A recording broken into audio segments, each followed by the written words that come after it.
ادع إلى سبيل ربك بالحكمة والموعظة الحسنة وجادلهم بالتي هي أحسن.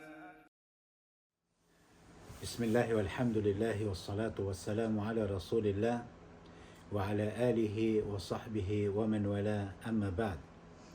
My dear brothers and sisters in Islam, our family, our children, as we're still in advising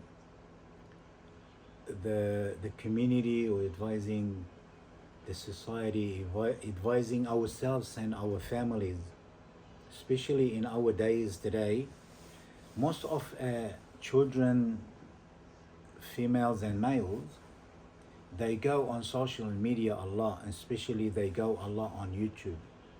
Some of them, they try to search, to look maybe for shuyukh or maybe some scholars or whatever, like to learn from them, which is, there's nothing wrong to do that. But before you do it, you need to have some foundation, you need to have some knowledge, you need to have some understanding, so you know who to pick to listen to, who do you follow, who do you watch. You don't go randomly picking anyone and listening to anyone without the foundation, of the Sharia, the foundation of Islam, or a little bit of knowledge at least to distinguish the difference between the right shuyukh and the wrong shuyukh, and you name it. And as an example, I give you some brothers, I came across and they were asking me these questions to listen to one particular person. I'm not going to mention the name so we don't make these people, really popular or famous. But this person, which in Arabic term we call him Al-Qur'aniyin, in another word, they are the Quranic scholars or Quranic, like shuyukh or whatever, who they only follow the Quran and they don't follow the Sunnah of the Nabi alayhi salatu wasalam. They don't accept the Sunnah whatsoever. They only say we follow the Quran. And we know this is impossible. You cannot just follow the Quran without following the Sunnah. When Nabi alayhi salatu wasalam clearly told us in the authentic hadith that I have left you with two things, if you grab onto them or if you follow them, you will never go astray. Kitabullah wa sunnati, the book of Allah and the Sunnah of the Nabi alayhi salatu wasalam. So in another word, you cannot only follow the Quran without the Sunnah, because the Sunnah is the interpretation of the Quran. You wouldn't understand. That's one thing. But what's the stranger than that, these people who they say they are Quranic, when they try to speak in Arabic, they got refuted so many times by so many scholars and they faded out. Why? Because they had no go with the Arabic scholars and the Arabic, like mashayikh and so on, because they understood very well where these people were coming from. And it's not like something new. It's been there for hundreds of years. Even though Nabi alayhi salatu wasalam did warn us that a group of people who will come and they will say between you and me the Quran, they only want to follow the Quran. But that's not right. They're not saying this because truly they want to follow the Quran. Because if this is the case, then they have to follow where Allah Almighty has said in the Quran that if you love Allah subhanahu wa ta'ala, follow Nabi alayhi salatu wasalam. If you love Allah Azza wa Jal, you need to follow the Nabi alayhi salatu wasalam.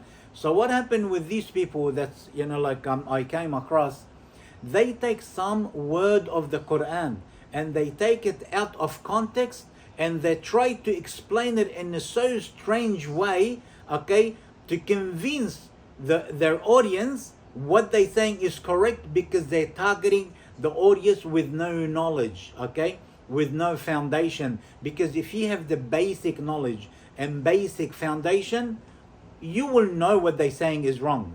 Straight away you know what they're saying is wrong. Why? Because the Quran, Allah Almighty has made the Quran a miracle. He made the whole Quran miracle.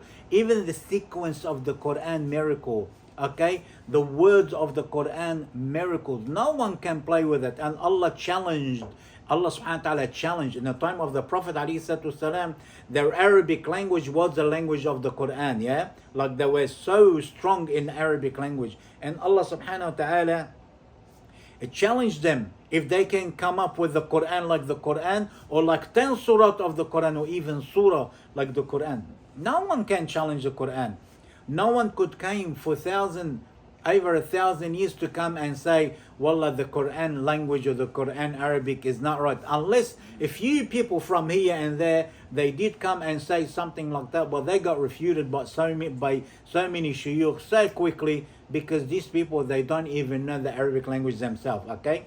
So these shuyukh, which so-called shuyukh on YouTube, who they come and they say, oh, the word of the Quran, this word, it means such thing, and taking it out of the context, that's not acceptable, because you need to follow the sequence of the Quran. You need to follow the context of the Quran and the context of the Quran.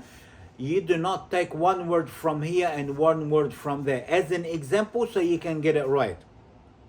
Just say if you don't know the Quran and you don't know much about the Quran and you don't know the Arabic, you don't know the religion.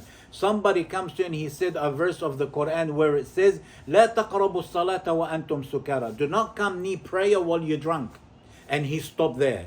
Okay? Then he comes to you, see, Allah subhanahu wa ta'ala did not forbid the alcohol, but he forbade you being drunk when you come to prayer. So that means you can drink if you want, but don't be drunk when you come to the prayer. Okay? If you don't know, there is other verse where Allah Almighty subhanahu wa ta'ala made the khamr and maysir min amal al-shaytan fajtanibu. In other words, he's saying, okay, alcohol is from the shaitan, stay away from it. And when we say stay away from it, it's worth or greater than, saying it's haram. Why? Haram, that means don't do it, don't come near it. That means stay away, stay far away from it. Don't even dare to come near it. That's how dangerous it is, because when you come near it, you will fall into the trap of the shaitan. So if you don't know the Quran and you don't know the religion, you may still drink and think it's okay as long as I don't come, okay? I don't come to the prayer drunk.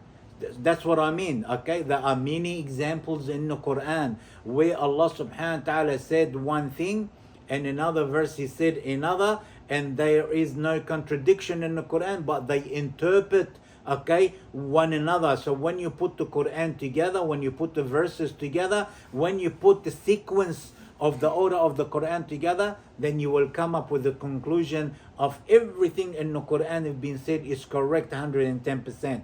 Okay? Now, to understand the Quran, you need the Sunnah of the Nabi alayhi salatu wasalam. As an example, Allah subhanahu wa ta'ala ordered us to pray. وَأَقِيمُوا الصَّلَاةِ. Okay? Now when you come to pray, how would you know how many rak'ah to pray for Fajr, for Dhuhr, for Asr, Maghrib and Isha without the Sunnah of the Nabi alayhi salatu wasalam? Allah subhanahu wa ta'ala ordered us, okay, like to pay zakat. Without the hadith of the Nabi alayhi salatu wasalam, how would you know the amount of the zakat? And Allah subhanahu wa ta'ala told us, for example, about the Hajj. Okay, how would you know what to do and so on about the Hajj without the Sunnah of the Nabi alayhi salatu wasalam? So what I'm trying to say, my dear brothers and sisters, wallahi, this is very important. I did see some of our brothers, okay, who've been deceived by this person who's translating and interpreting the Quran, and he's taking all the verses and the word of the Quran out of context, and he making them to believe it is right and correct. Why? Because they have no foundation of Islam. They don't even have the basic foundation, okay, of the religion, of the Arabic language, like to understand what's been said. Not only this, sometimes he uses a word in Arabic and he sort of interpret the word in a different way, in a different meaning, okay? And we have to be really careful. This is very important to understand. Subhanallah, when it comes to the religion, make sure who you take your religion from. You can't just pick anyone and you listen to. You have to make sure that this sheikh or this scholar that you're listening to, someone knowledgeable, someone, okay, he knows what he's saying and he is well known. You can't just pick anyone to say anything, okay? And we have to be very careful. We have to be very careful. If you have the foundation of Islam, you have the foundation of Arabic, fair enough, you can listen because you can distinguish between right and wrong. Okay? So we ask Allah subhanahu wa ta'ala to help us all, inshallah, to follow the Sharia of Allah subhanahu wa ta'ala properly, and to grab onto the Quran and the authentic Sunnah of the Nabi alayhi salatu wasalam in order to fulfill our duty toward Allah subhanahu wa ta'ala.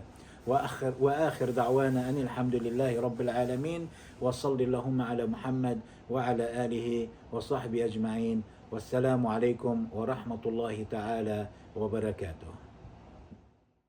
قل إن صلاتي ونسكي ومحياي ومماتي لله رب العالمين